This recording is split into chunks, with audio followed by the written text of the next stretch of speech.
Madame, Monsieur, vous suivez Lux Télévision, vous faites bien, place au journal.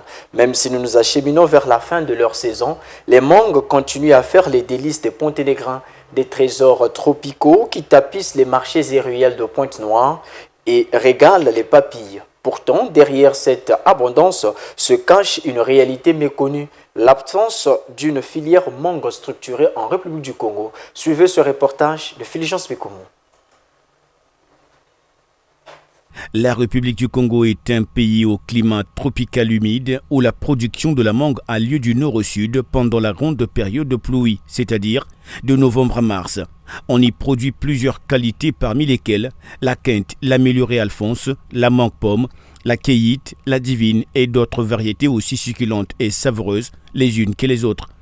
Malgré cette abondance produite particulièrement dans la région de Boko au Poul et à Lodima dans la Bouenza, la filière mangue qui pourtant il y a quelques décennies faisait la fierté du Congo en France est aujourd'hui inexistante pour plusieurs raisons. Non, en fait, la production elle est très bonne, mais seulement qu'il n'y a pas une coopérative des fournisseurs ici qui peuvent se retrouver afin qu'ils soient soutenus par l'État. L'État ne les soutient pas.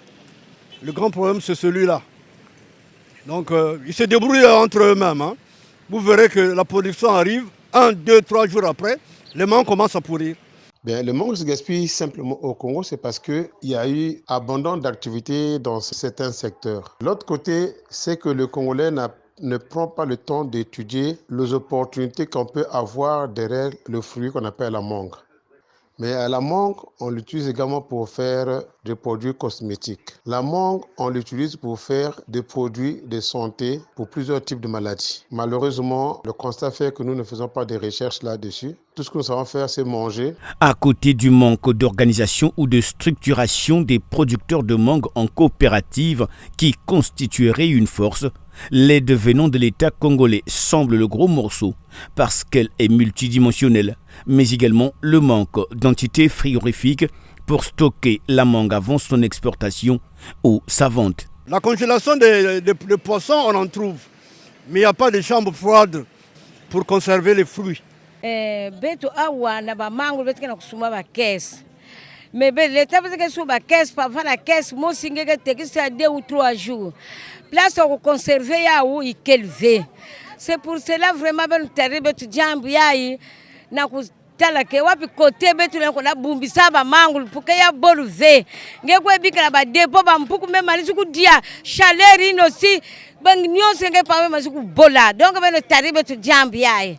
Dans ce registre de chambres froides pour conserver la production de la mangue, contrairement à la République du Congo où il y a un manque criard d'infrastructures, le Mali, pays au climat sahélien, est le plus grand producteur de mangue en Afrique de l'Ouest et dont la filière mangue est un succès dans les exportations en Europe, avait investi dans la construction de chambres froides avec une capacité de 3000 tonnes à conserver, ce qui a nettement amélioré le rendement dans les exportations de mangue au Mali et a limité les pourritures.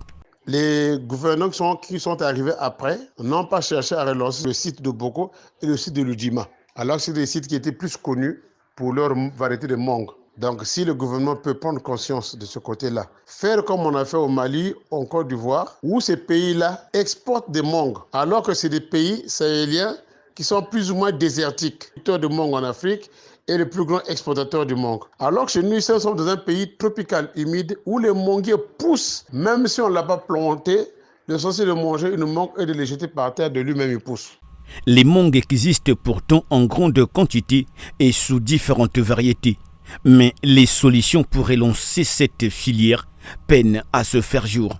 On attend donc des initiatives gouvernementales, des partenaires privés pour transformer cette abondance naturelle en une opportunité durable dans la diversification de l'économie congolaise et surtout pour sa valeur ajoutée dans un pays gangréné par le chômage. Ils doivent se regrouper en coopérative. Ils feront une force et la production sera beaucoup plus grande encore. Parce qu'un seul producteur ne pourra pas exporter. Il faudrait qu'ils soient en groupe. Ça fera du bien et il y aura une grande quantité de légumes et de fruits.